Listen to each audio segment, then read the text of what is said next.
अपनी जान के दुश्मन को अपनी जान कहते हैं, हम अपनी जान के दुश्मन को अपनी जान कहते हैं। मोहब्बत की इस मिट्टी को हम अपना हिंदुस्तान कहते हैं, मोहब्बत की इस मिट्टी को हम अपना हिंदुस्तान कहते हैं।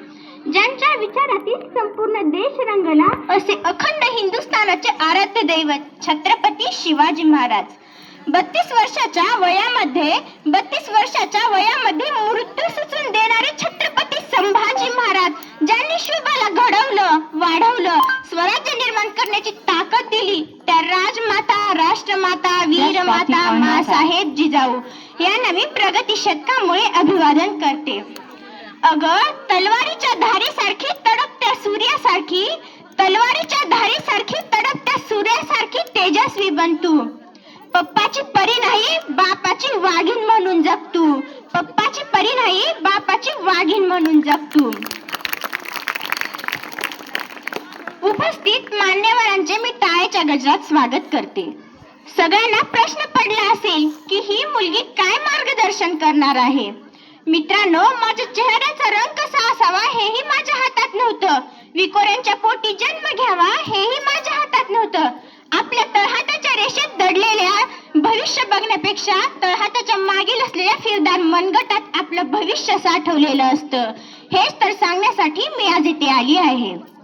या मंदिर या बावरीचा पक्ष नाही मेला आई हूँ, या मंदिर या बावरीचा पक्ष नहीं मेला आई हूँ। घायल भारत चीख रहा है, घायल भारत चीख रहा है, एक चीख दुलाने आई हूँ, एक चीख दुलाने आई हूँ। आपण सर्वजण स्वातंत्र्य दिनाच्या निमित्ताने एकत्र जमलो आहोत। स्वातंत्र्य दिनाच्या सर्वांना खूप खूप शुभेच्छा। 15 ऑगस्ट 1947 रोजी भारताला ब्रिटिश राजवटीतून मुक्तता मिळाली। स्वातंत्र्य या शब्दाचा अर्थ तीच व्यक्ती समजू शकते जिने पारतंत्र्य पाहिलं असेल, गुलामगिरीत राहिलं असेल। स्वातंत्र्याचे मूल्य नुकतेच एका शब्दात सांगता येणार नाही, इतके मोठे आहे। एक तारा समोर आली, एक तारा समोर आली, पायतळी अंगार, गरजा जय जयकार क्रांतीचा, गरजा जय जयकार क्रांतीचा, हा कुसुमाग्रजांचा आवाज सार्थ करण्यासाठी 15 ऑगस्ट 1947 चा दिवस उजाडला। पक्षी पिंजऱ्यातून बाहेर पडले, अनेक बलिदात्यांचं सार्थक झालं। भारत म्हणजे काय मित्रांनो, भारत म्हणजे काय? भा म्हणजे तेज आणि रथ म्हणजे रममाण झालेला, तेजात रममाण झालेला देश म्हणजेच भारत देश। मित्रांनो, देश सेवा म्हणजे काय? कोणी सांगेल का मला देश सेवा म्हणजे काय? देश सेवा म्हणजे आपण घातलेला युनिफॉर्म नाही, देश सेवा म्हणजे आपण घातलेला युनिफॉर्म नाही, शेतामध्ये घाम गाळून कष्ट करणारा शेतकरी, शाळेत शिकवणारे शिक्षक आणि हॉस्पिटलमध्ये काम करणारी नर्स, हेच तर खरे देश सेवक आहेत। जिथं 5 तास थांबून शिकवायचे तिथं 8 तास कष्ट करून शिकवणारे आपल्या शाळेचे शिक्षक, हेच तर खरे देश सेवक आहेत मित्रांनो। आणि जेव्हा एखादा गरुड आकाशात उडत असताना त्याचं लक्ष आपल्या जमिनीवरच्या घरट्यातल्या पिल्लांकडे असतं, तसेच आपल्या शाळेचे मुख्याध्यापक आदरणीय जाधव सर यांचं लक्ष आपल्या सर्व विद्यार्थ्यांकडे असतं। खरंच ते खूप वेगळे असतात।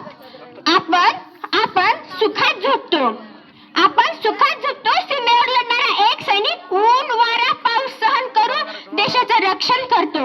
आपण शाळेत येतो कारण त्या स्वातंत्र्य सैनिकांनी आपल्या रक्तातून प्राणाचं बलिदान दिलं, म्हणून देश स्वतंत्र झाला मित्रांनो। आपल्याला आपला देश विकसित करायचा नाही तर आपला देश महान करायचा आहे। शेवटी मी एकच वाक्य सांगून थांबते, जोपर्यंत माझ्या श्वासात श्वास